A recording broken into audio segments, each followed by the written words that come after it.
সজনে পাতা দিয়ে বেশ সুন্দর করে বড়াগুলো বানিয়ে নিয়েছি। দারুণ দেখতে লাগছে। এগুলো কিন্তু গরম ভাতের সাথে জাস্ট জমে যাবে। শুধু গরম ভাতের সাথে নয়, আপনারা কিন্তু এগুলোকে স্ন্যাক্স হিসাবেও খেতে পারেন, ভীষণ ভালো লাগবে। নমস্কার বন্ধুরা, আমি সাবিত্রী। আজকে আমার রান্নাঘরে টাটকা তাজা সজনে পাতা নিয়ে চলে এসেছি। এখন এই যে সিজন চেঞ্জ হচ্ছে, তার জন্য কিন্তু মুখে রুচি আনার জন্য সজনে পাতা খুবই উপকারী। আর এই সজনে পাতা দিয়ে বিভিন্ন ধরনের রেসিপি বানানো যায়। তবে আজকে আমি যেটা বানাবো সেটা কিন্তু দারুণ মুখরোচক, আর বানানো খুবই সহজ আর খুব কম সময় লাগে। আপনারা শুরু থেকে শেষ অবধি ভিডিওটা দেখবেন, তাহলে কিন্তু সহজে বানিয়েও খেতে পারবেন। তাহলে চলুন কথা না বাড়িয়ে রেসিপিটা শুরু করি। এই সজনে পাতাগুলো তো আমি পরিষ্কার করে নেবো, তবে তার আগে আমার লাগবে চাল আর ডাল। এখানে রয়েছে 1 কাপ মুগের ডাল আর হাফ কাপের একটু বেশি রয়েছে আতপ চাল। মানে এটা দিলে কিন্তু দারুণ মুচমুচে হয়, আর ডালটা দিলে কিন্তু দারুণ টেস্টি হয়। তো চলুন এই চাল আর ডালটাকে ভেজানোর জন্য প্রথমে একটু জল গরম করে নেব। তবে গরম জলে দেওয়ার আগে চাল আর ডালটাকে ভালো করে ধুয়ে নেব। তার জন্য একটা গভীর পাত্রের মধ্যে নিয়ে নিচ্ছি ডাল এবং চাল। একটু ভালো করে চটকে চটকে ধুয়ে নেব। 2 থেকে 3 বার ভালো করে চাল ডালটা ধুয়ে নিয়েছি। এবার এর মধ্যে দিয়ে দিচ্ছি ফুটন্ত জল। আর এই জলটা দেওয়া মানে এটাকে 10 মিনিট মতো রাখলেই কিন্তু চাল আর ডালটা খুব সুন্দরভাবে ফুলে যাবে, আর বেশি সময় লাগবে না। আর আপনারা যদি গরম জলের মধ্যে দিতে না চান, তাহলে কিন্তু 1 ঘন্টা আগে ভালো করে ধুয়ে এরকম ভিজিয়ে রাখবেন, তাহলে কিন্তু সুন্দরভাবে ফুলে যাবে। আমার হাতে যেহেতু বেশি সময় নেই বা আগে থেকে আমি চাল ডালটা ভিজিয়ে রাখিনি, তার জন্য কিন্তু এই গরম জলটা দেওয়া। তো চলুন এবার এটাকে সাইডে রেখে সজনে পাতাটা যে নিয়ে এসেছি ওগুলোকে এবার পরিষ্কার করে নিই ভালো করে।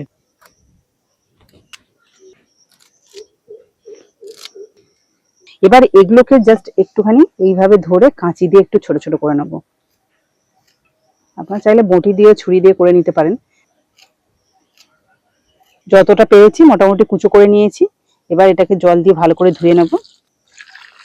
আর সজনে পাতা ধুতে গেলে দেখেছেন জলের উপরে কিন্তু ভেসে থাকে, ভালোভাবে ধোয়াই যায় না বলতে গেলে। তবে আগে থেকে ধোয়া থাকলে কোনো অসুবিধা হয় না। তো তবুও আমি চেষ্টা করছি 2 বার ভালো করে ধুয়ে নিতে। ভালো করে ধুয়ে জলটা ঝাড়িয়ে নিয়েছি।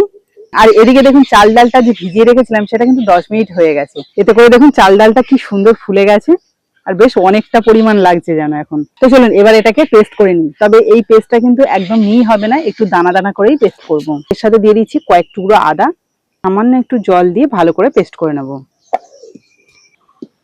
দেখুন খুব ভালো করে কিন্তু আমি পেস্ট করে নিয়েছি, একটু দানা দানাও আছে অবশ্য। এই দেখুন এবার পরিষ্কার করে রাখা সজনে পাতার মধ্যে কিন্তু এই পেস্টটা দিয়ে দেবো। এবার আমি এর মধ্যে আরো কিছু উপকরণ মিশিয়ে নেবো। তার মধ্যে দিয়ে দিচ্ছি কিছুটা শুকনো লঙ্কা কুচি, আপনারা চাইলে কিন্তু চিলি ফ্লেক্সও দিতে পারেন, 1/2 চামচ আমচুর পাউডার, অল্প একটু হলুদ গুঁড়ো। এখানে শুকনো লঙ্কা, গোটা জিরে, গোটা মৌরি, গোটা ধনে একসাথে শুকনো কড়াইতে ভেজে গুঁড়ো করে রেখেছিলাম, তা 1/2 চামচ দিয়ে দিচ্ছি। অল্প একটু গরম মশলার গুঁড়ো, স্বাদ মতো নুন, 1/2 চামচের একটু বেশি চিনি। একটু মিষ্টি মিষ্টি হলে এটা খেতে ভালো লাগবে। এবার এই সমস্ত কিছু উপকরণকে আমি ভালো করে হাত দিয়ে মিশিয়ে নেব। দেখুন হাত দিয়ে ভালো করে মাখিয়ে নিয়েছি চাল ডালের পেস্টের সাথে। এই যে সজনে পাতাগুলো খুব সুন্দরভাবে কিন্তু মাখানো হয়েছে, এই দেখুন। এবার শুধু ভাজার পালা। তো চলুন এবার হাতটা ধুয়ে ভাজতে থাকি। আজকের এই রেসিপিটা কিন্তু আমি সর্ষে তেলেই রান্না করব, কারণ সর্ষে তেলটা দিলে একটু স্বাদটা ভালো আসবে সাদা তেলের তুলনায়। হালকা করে একটু চারিদিকে তেলটা লাগিয়ে দিচ্ছি কড়াই, যাতে জড়িয়ে না যায়। এবার এই ব্যাটারটাকে আমি চামচে করে অল্প করে নেব, আর এই কড়াইয়ের মাঝখানে দিয়ে দেবো। এখানে দেখুন চামচ দিয়ে যতটা সম্ভব আমি গোল করে দিলাম, ভেতরটাও যাতে খুব ভালোভাবে কুক হয় তার জন্য কিন্তু একটু পাতলা করে দিলাম। এবার ওপর থেকে দিয়ে দিচ্ছি অল্প একটু সাদা তিল, এতে করে দেখতে যেমন ভালো লাগবে, খেতেও কিন্তু দারুণ মুখরোচক হবে। এটা যাতে ভালোভাবে সিদ্ধ হয়ে ভাজা হয় তার জন্য ওপর থেকে দিয়ে দিচ্ছি একটা ঢাকনা। মোটামুটি 30 থেকে 35 সেকেন্ড মতো রেখেছি। এবার ঢাকনাটা খুলে উল্টে দেবো। এই দেখুন কি সুন্দর একটা কালার এসছে। আবার উপর থেকে ঢাকনাটা দিয়ে দিচ্ছি যাতে ভালোভাবে কুক হয়। দেখুন প্রকৃতির কি মহিমা। একটু আগে এত ভ্যাপসা গরম ছিল, মানে রীতিমতো এখানে বসতে পারছিলাম না। তো এখন সুন্দর একটা হাওয়া ছেড়েছে, ভালোই লাগছে, কিন্তু কারেন্ট চলে গেছে, একদম অন্ধকার, কিছুই দেখা যাবে না। এই যে আমার হাতে লাইট দেখতে পাচ্ছেন, লাইটটা আমি মুখে মেরেছি বলে তবেই কিন্তু আমাকে দেখতে পাচ্ছেন, না হলে কিন্তু একদম ভূতের মতন মনে হতো। তো যাই হোক, এবার কিন্তু এই লাইটের আলোতেই কিন্তু আমাদের রান্নাটা শেষ করতে হবে। তো বুঝতেই পারছেন যে একটা রান্না করা কতটা সহজ, তাই না? সহজ হচ্ছে দেখুন কিভাবে। ও বাবা, হাওয়াটা ভীষণ ভালো লাগছে, কিন্তু অন্ধকার পুরো। যেটুকু তেল দিচ্ছি সেই তেলটা কিন্তু কড়াইতেই রয়ে গেছে, এই দেখুন। ওই তেলে আরো একটা ভাজা হয়ে যাবে। উল্টে পাল্টে একদম লাল লাল করে ভেজে নিয়েছে, সুন্দর একটা কালার চলে এসছে। এটা যেমন শুধু শুধু খেতে ভালো লাগবে, তেমন কিন্তু গরম ভাতে বা ডাল ভাতের সাথে দারুণ জমে যাবে।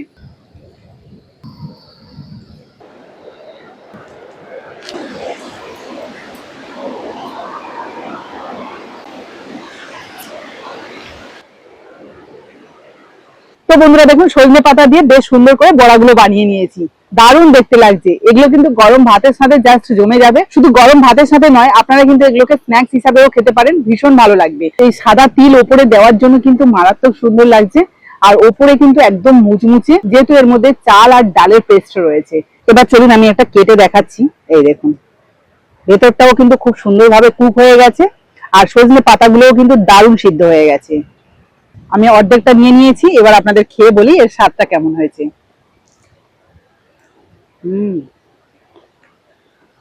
সর্ষে তেল দিয়ে ভাজার জন্য একটা ফ্লেভারটা অন্যরকম রয়েছে, আর উপরে যে সাদা তিলগুলো রয়েছে তার জন্য কিন্তু টেস্টটা দারুণ এসছে। আর সজনে পাতা বলেই মনেই হচ্ছে না, দারুণ টেস্ট। আপনারা একবার হলেও কিন্তু সজনে পাতা দিয়ে এই রেসিপিটা বানিয়ে দেখবেন, খুব ভালো লাগবে। তো আজকের এই রেসিপিটা যদি আপনাদের ভালো লাগে তাহলে প্লিজ একটা লাইক করে বন্ধুদের সাথে শেয়ার করবেন। যারা আমার নতুন বন্ধু আছেন তারা যদি ইউটিউব থেকে দেখে থাকেন তাহলে প্লিজ চ্যানেলটাকে সাবস্ক্রাইব করে রাখবেন। আর যারা ফেসবুক থেকে দেখছেন তারা ফেসবুক পেজটাকে ফলো করে দেবেন, তাহলে এরকম নতুন নতুন ভিডিও প্রতিদিনই দেখতে পাবেন। তাহলে চলুন আজকের মতো বিদায় নিই, পরের দিন আসবো আবার একটা নতুন ভিডিও নিয়ে। ততক্ষণে ভালো থাকবেন, সুস্থ থাকবেন।